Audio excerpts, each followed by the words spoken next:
علاش دايرها؟ انا كندوي مع داك اللي باقي مبتلى وباقي عزيز عليه يتصنت لها وغادي يدير السماكات في ودني وكيكب القطران في ودني. هذا اللي قال هذه الهضره انا بالنسبه لي هو اللي كافر. السلام عليكم فاميلة، نتمنى كاملين تكونوا بخير وعلى خير. فيديو جديد غادي ندوي في واحد الموضوع اللي هو مهم. ما كنتش باغي ندير هذا الفيديو هذا، ولكن بحال استفزني الموضوع وضروري خصني ندوي فيه.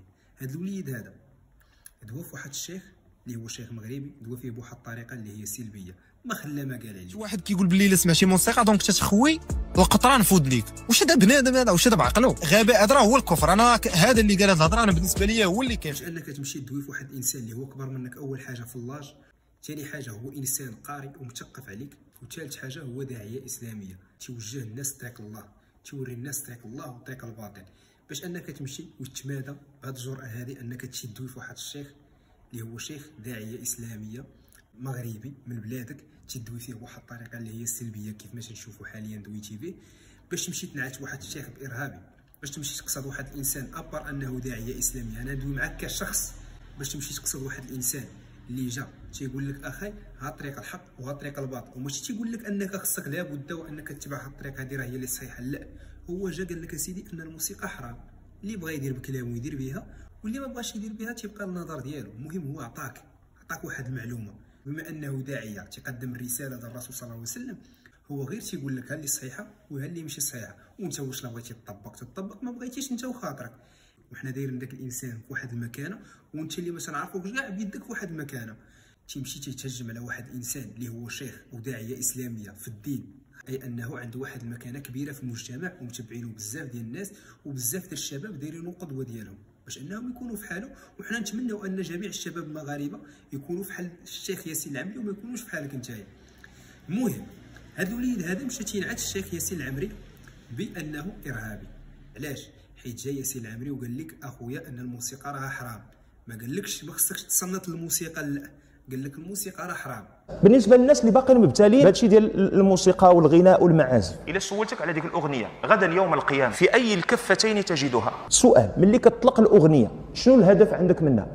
انك تصنت لها، انك تستمتع بها، فعلاش درتيها نتايا في رنه الهاتف بمجرد ما كتبدا كتقطعها باش تجاوب؟ ملي غتقطعها باش تجاوب علاش دايرها؟ انا كندوي مع داك اللي باقي مبتلى وباقي عزيز عليه يتصنت لها وغادي يدير السماكات في ودني وكيكب القطران في ودني، كيكب الحار، كيكب العافيه، كيكب الكبريت، وكشوف قالها اون جينيرال، زعما اللي بغى يدير بكلامه يدير بكلامه، واللي ما بغاش يدير بكلامه ما يديرش. كيف قلت لكم انه تيقدم واحد الرساله ديال الرسول صلى الله عليه وسلم، وانت لك حريه النظر. المهم هذا الوليد هذا من بعد ما تمادى على الشيخ ياسين العمري بهذيك الكلمات الساقطه، فين انه نعتو بارهابي وبزاف ديال الكلمات اللي هي ساقطه، حتى هو بغى انه يقدم واحد الجمله اللي نقدروا نقولوا انها جمله مفيده، فوجه هو رساله ديالو للشباب. قال لك اسيدي ان الموسيقى علاش حرام وهي توجد في حنجره العصفور. واش هذا بنادم هذا؟ واش هذا بعقلو؟ الله عز وجل خلق الموسيقى في الحلق ديال الفرخ. لي فريكونس اللي كتصوب بهم الموسيقى خلقهم الله عز وجل في الطبيعه، وجدها الانسان في الطبيعه ماشي صنعها. الفلوت الناي شنو الفرق بينه وبين الفرخ؟ راه عندهم نفس لي فريكونس. واش الفرخ نسدوا ليه المنقار ديالو باش ما يبقاش يغني؟ وراه نفس الحاجه.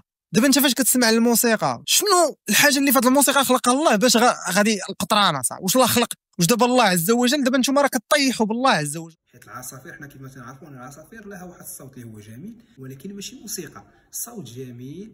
هذاك الحيوان او ذاك الطائر هو خلقه ربي باش انه يدوي بديك الطريقه، هذيك راه هي اللغه باش انهم تيقدروا يتواصلوا ما بيناتهم. الطيور تيتواصلوا بداك الصوت اللي حنا تنعتبروه انها موسيقى، لا، هذاك راه الصوت ديالهم هكاك داير، ما تيحرفوهش هما. اما حنايا كانسان خصنا ندوي كيف ما تندوي انا دابا، فهمتي؟ ماشي غادي نجي وغادي نقول لك الشرك قطع اولا البارمان، لا، هذه راه هي اللي تتسمى موسيقى، فهمتي؟ بعد معزوفات الى غير ذلك راه تتسمى موسيقى، اي اننا خرجنا على اطار النطق، الهضره ديالنا اللي هي الهضره الدارجه الفصحى، فهمتوني يا حبيبي؟ هذا هو الاختلاف ما بين الهضره اللي قلتي انت والهضره اللي قال الشيخ ياسين العمري. ياسين العمري قال لك اخي واحد الرساله، انت بغيتي دير بها، ما بغيتيش دير بها ما غاديش دير بها. واجي نعطيك انا وجهه النظر ديالي في هذا الشيء هذا. الشيخ ياسين العمري جا قال لك ان الموسيقى حرام، وانت جيتي قلتي ان الموسيقى حلال. اجي نشوفوا الفرق ما بين ياسين العمري والفرق بينك انت. ياسين العمري جا وقال لك ان الموسيقى حرام، اش من اللومه. المهم هو قال لك الموسيقى حرام، اش من اللومه الا ما كانتش حرام. ياسين العمري ما غاديش يتلام واش الموسيقى حرام او لا حلال، المهم هو راه قال لك حرام. الا كانت حرام فعلا راه تدي الذنوب بما انه قالها لك، ولا ما كانتش حرام اصلا ما غاديش يديه هو، فهمتي؟ بحال اللي تيقول لك هي اصلا مشكوك في امرها، هو جا قال لك انا الموسيقى راه حرام. لما كانتش حرام يا سيدي عمري ما عندوش ذنب في داك الشيء. على غير ذلك انت جيتي وقلتي ان الموسيقى حلال مع العلم انها حرام، اولا نقد نمشي معاك انا ونقول لك انها مشكوك في امرها. انت سيدي قلتي ان الموسيقى حلال ومؤكده انها حلال. دابا عرفتي شحال من ذنب عندك في هذيك الكلمه ديال ان الموسيقى حلال. وعاد بما انك انت متبعينك بزاف ديال الوليدات الصغيورين، ماشي تا وليدات صغيورين ولكن راه كاين شباب، كاين اباء وامهات، شحال من شاب او شابه كانت تراود ديك الفكره انه يبتعد على الموسيقى. جيتي نتايا بمجرد هذيك الكلمه ديالك ديال انها حلال لعبتي له بالفكر ديالو، تتصدق دي الذنوب ديالك والذنوب ديال هذوك الناس اللي كانوا غادي ناويين انهم يقطعوا الموسيقى، ومني سمعوك نتايا دخلتي لهم الشك ومازال متابعينها. المهم عندك نتايا، المهم نتايا اخي في الله دي الذنب في كلتا الحالتين. الا ما كانتش الموسيقى كيف قلت لك ان انا نمشي معاك، انا مازال معاك، يكون مشكوك في امرها والناس داروا كلامك، عندك ذنب. وإلا كانت هي حرام عندك ذنب. واش فهمتيني اخي شنو بغيت نقول لك؟ هذا هو المعلومه، هذا هو الفرق ما بينك وبين الشيخ. الشيخ راه قال لك واحد الكلمه ما عندوش لومه في داك الشيء، يا حلال حلال يا حرام حرام، المهم هو ما خاسرش. على عكس ديالك انت اخي في الله، راك انت يدي الذنوب. فلهذا تنظن والله اعلم انك تقدر تراجع نفسك وتخرج في شي فيديو تقدر تبين فيه او توضح فيه للناس المقصود ديالك تجاه هذا الشيء هذا، حيت راه فعلا انك تيبان لي والله اعلم انك انت اللي غلط.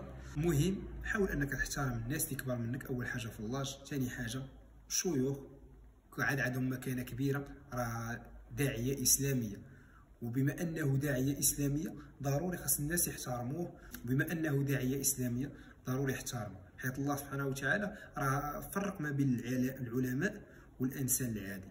فلهذا يا هذا لا تكن كهذا وابتعد عن هذا. السلام عليكم.